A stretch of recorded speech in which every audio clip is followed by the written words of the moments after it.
Bonjour et bienvenue dans cet nouvel épisode. Donc là, on va parler des astuces pour entretenir votre drainage lymphatique manuel plus longtemps. Alors, le drainage lymphatique manuel, c'est quoi? C'est une technique thérapeutique qui est douce et qui vise vraiment à stimuler la circulation de la lymphe, à réduire les œdèmes et à renforcer votre système immunitaire.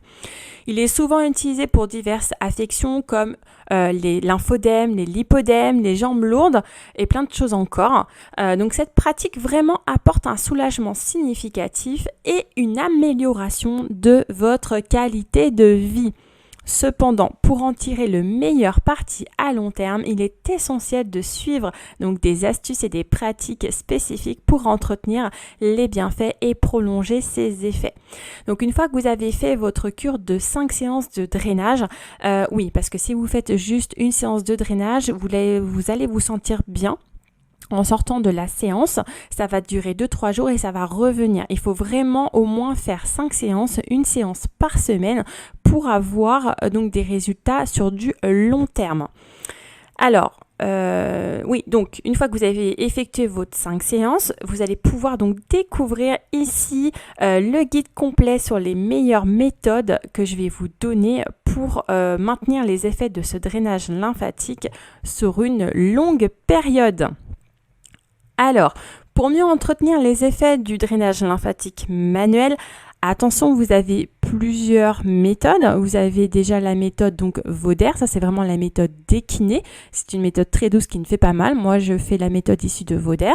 Vous avez aussi la méthode Renata, donc méthode d'une brésilienne. Donc elle incorpore dedans du palpé roulé. Et après, il y a d'autres méthodes aussi qui existent. Mais faites bien attention à la méthode que vous choisissez, c'est très très important.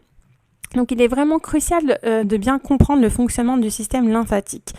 C'est un réseau complexe de vaisseaux et de ganglions qui joue un rôle clé dans l'élimination des déchets cellulaires et des toxines du corps. Contrairement au système circulatoire, le système lymphatique, il ne dispose pas d'une pompe comme le cœur pour faire circuler la lymphe. D'accord ? Il repose principalement sur le mouvement musculaire et la respiration pour fonctionner efficacement. C'est pourquoi le drainage lymphatique manuel, donc en stimulant mécaniquement le flux lymphatique, est très très bénéfique pour votre corps et relancer en fait votre système lymphatique. Alors, il faut vraiment adopter donc un mode de vie actif, c'est très très important. L'un des moyens les plus efficaces pour prolonger les effets du donc drainage lymphatique manuel est de rester actif. L'exercice physique régulier aide à stimuler la circulation lymphatique de manière naturelle. Donc moi, ce que je vous recommande comme activité, ça va être la marche. Pourquoi ? Parce que c'est une activité très simple et accessible vraiment à tous. Vous ne pouvez pas me dire non Claire, je ne peux pas faire de marche, c'est pas possible, à moins que vous ayez un problème au niveau de vos genoux ou de vos pieds. Mais la marche est vraiment accessible à tout le monde.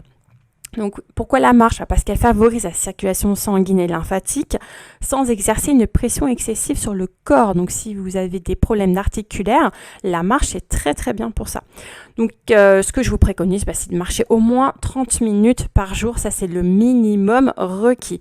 On disait à peu près 10 000 pas, mais les 10 000 pas c'est pas 30 minutes. On est plus sur du 1 heure 30 de marche. Donc on en est loin. Mais au moins 30 minutes de marche par jour.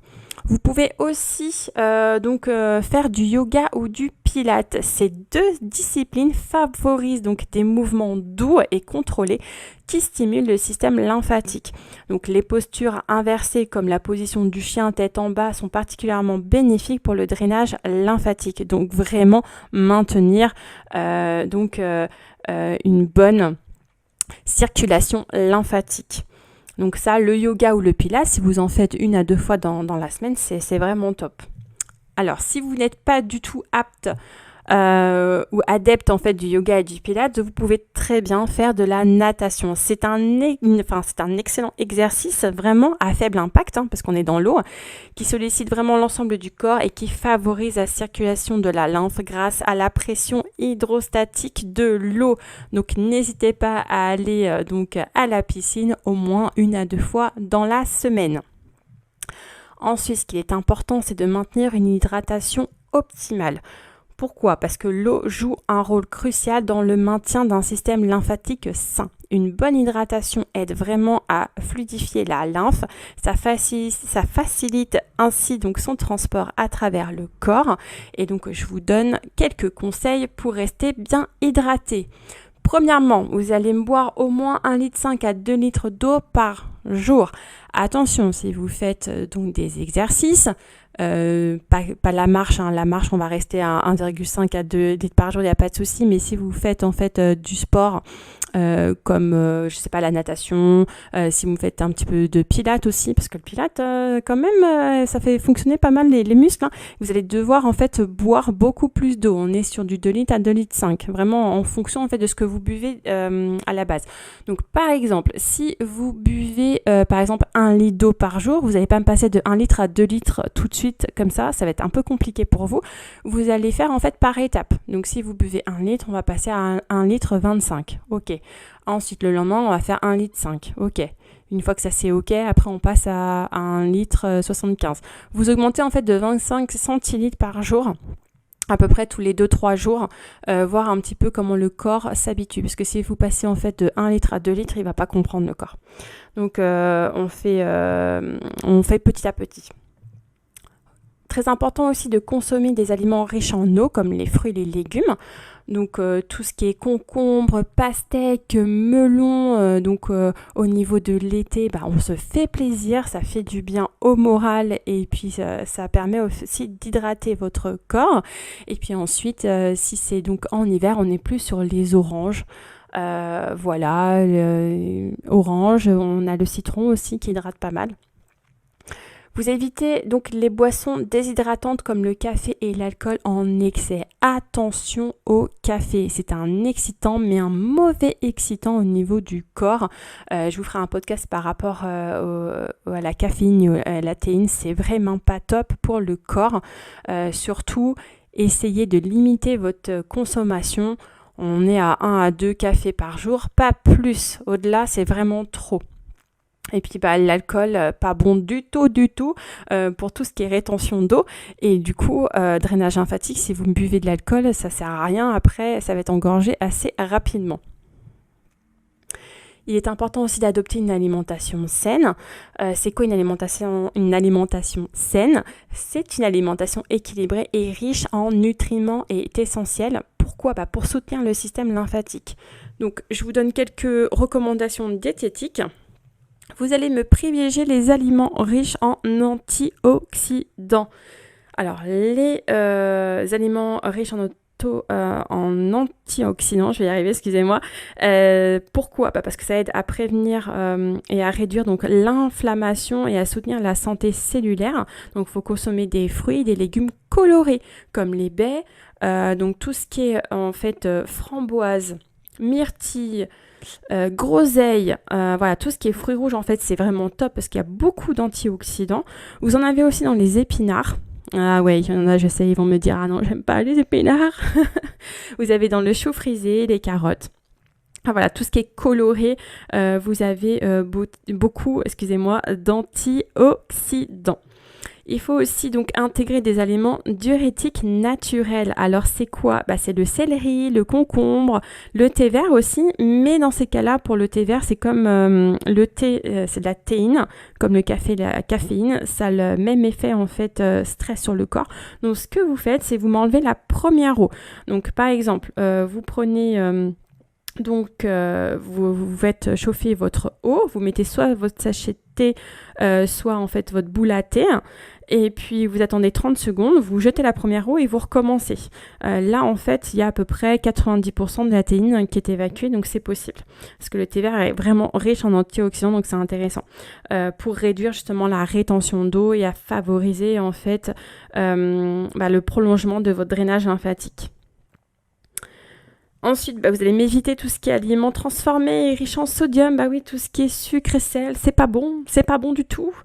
C'est pas bon du tout pour notre corps. Donc tous les aliments transformés et riches en sodium peuvent provoquer donc une rétention d'eau. Ça ralentit ainsi le flux lymphatique. Donc vraiment, optez pour une alimentation avec des aliments frais et non transformés autant que possible. C'est super important. Et puis bien sûr, pratiquer des techniques de relaxation. Pourquoi? Parce que le stress peut avoir un impact négatif sur le système lymphatique et du coup ça va augmenter donc l'inflammation.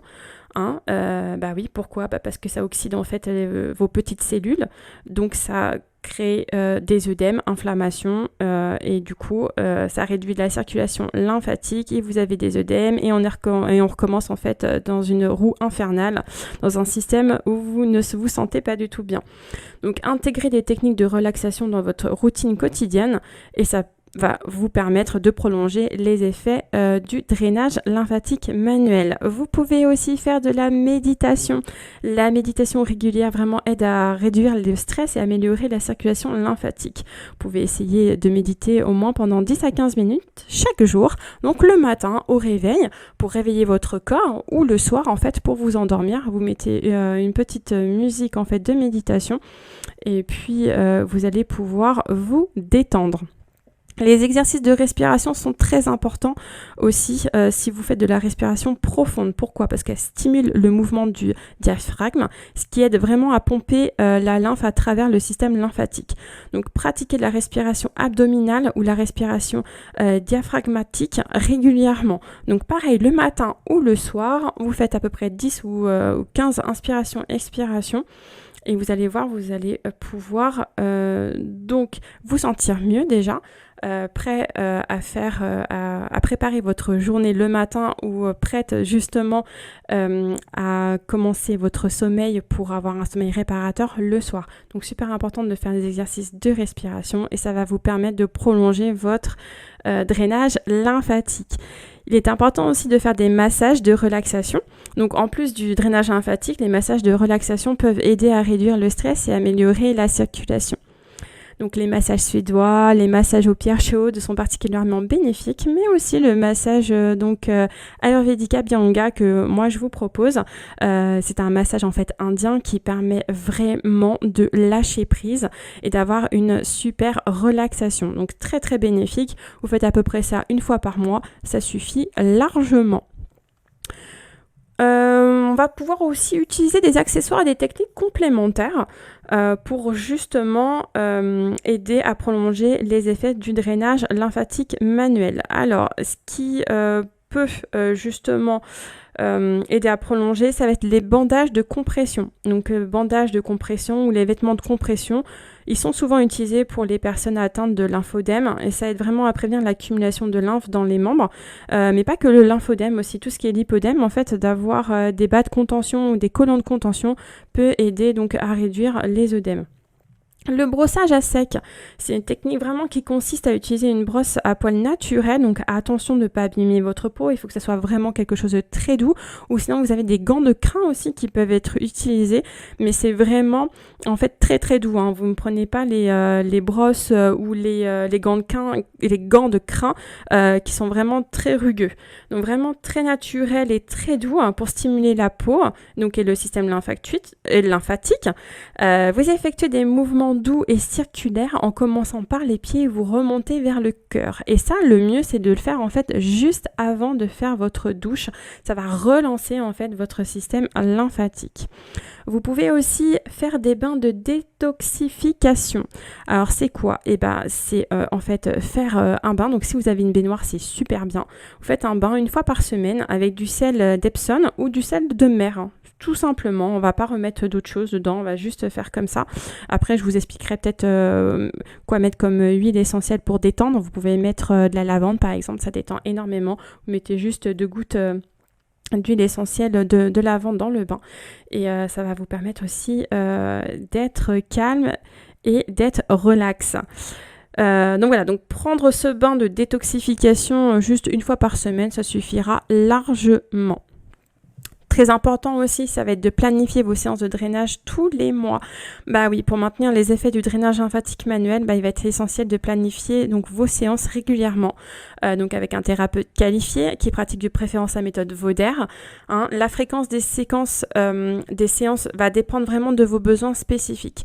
Moi, par rapport à ce que je pratique comme méthode, donc la méthode issue de Vauder et par rapport à tout ce que je peux voir avec mes clientes, je conseille vraiment de faire une séance par mois une fois que vous avez fait une cure de 5 séances et que vous avez fait. Sinon, après, ça sert à rien en fait.